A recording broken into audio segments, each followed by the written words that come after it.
Bismillahirrahmanirrahim. Requirements elicitation is the very first step of any requirements engineering process. So you work with a range of system stakeholders to discuss about the application domain, the services, the features the system is going to provide, the required system performance, the constraints on the hardware and the software. So it involves different processes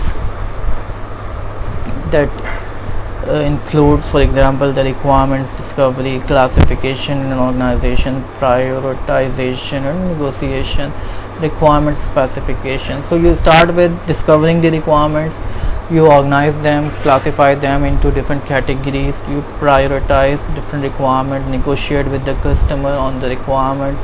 For example, you could ask the customer to slightly modify the requirement. Then the requirements are documented in the form of a requirement specification document. There could be certain problems with the requirement elicitation. For example, the stakeholders might not know what they really want. The stakeholder might want to express the requirements in their own terms. There could be conflicting requirements.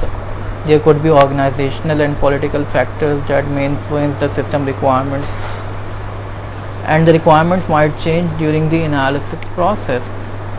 So as discussed earlier, the requirement and elicitation process includes requirement discovery, classification and organization, prioritization and negotiation, and the requirement specification. So in the requirement discovery, you interact with the stakeholder in the form of interviews, for example, or other techniques to gather the requirements.